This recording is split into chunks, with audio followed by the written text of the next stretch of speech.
2024 लोकसभा चुनाव के मद्देनज़र कांग्रेस धीरे धीरे आगे बढ़ रही है और एक मॉडल अपनाया जा रहा है, जो मॉडल कांग्रेस ने केरल में और मध्य प्रदेश में बहुत ही सफलतापूर्वक अपनाया। हमारे साथ मधुसूदन जोशी जी हैं, कांग्रेस के उपाध्यक्ष हैं।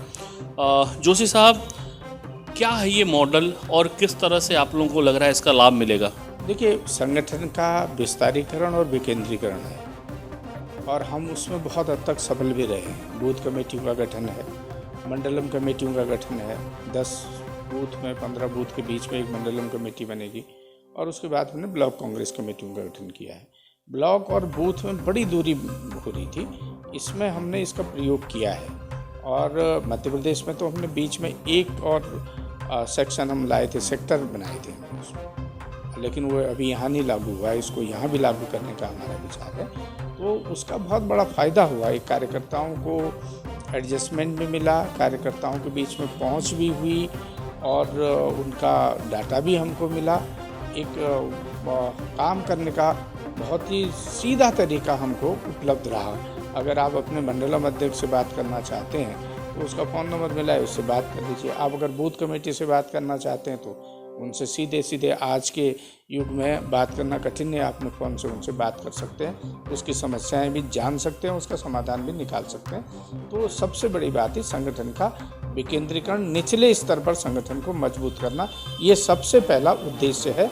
और ये मंडलम जो और सेक्टर वाला जो मामला सबसे पहले केरला में शुरू हुआ, फिर मध्य प्रदेश में। मध्य प्रदेश हो तो मैंने खुद ही काम किया। आप 2 महीने मध्य प्रदेश में, सॉरी माफ करिएगा, आप 2 साल तकरीबन आपने मध्य प्रदेश में अपनी सेवाएं दी हैं। वहाँ भी जो चुनावी प्रक्रिया उसमें शामिल हुए हैं।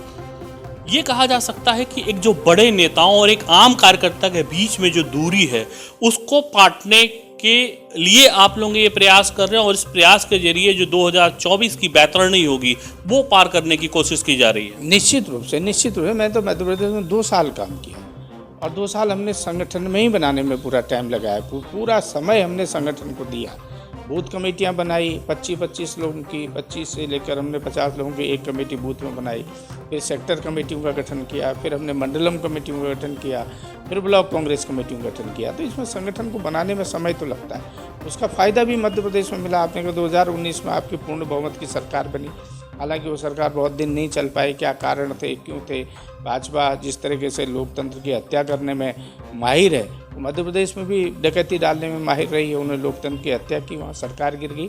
लेकिन फिर दोबारा देखिए कितनी तेज़ी से मध्य प्रदेश में कांग्रेस आगे बढ़ रही है। सारे आंकड़े आपके सामने दिख रहे हैं। तो सबसे पहला उद्देश्य, अगर हम संगठन को मजबूत करेंगे, बूथ स्तर पर हम जाएंगे, कार्यकर्ता की भावनाओं को समझने का प्रयास करेंगे, उसका समाधान करने का प्रयास करेंगे, तो निश्चित रूप से हमें कोई दिक्कत नहीं होगी।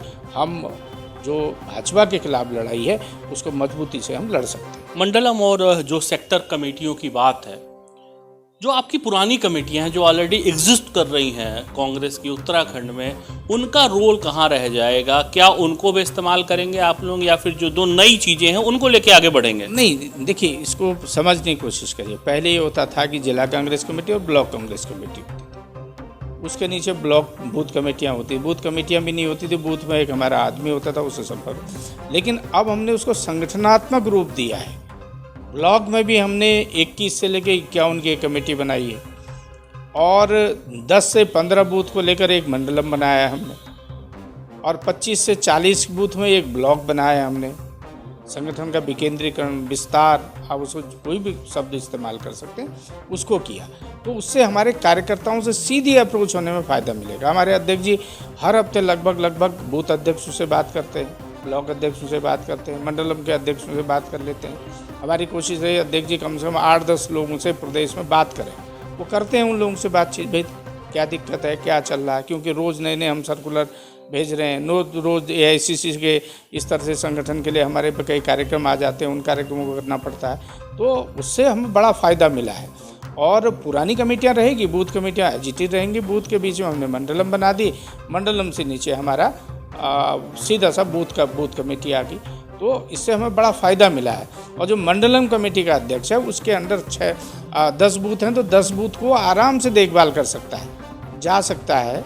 अगर हफ्ते में 1 मीटिंग भी रह सकता है, 2 मीटिंग भी रख सकता है।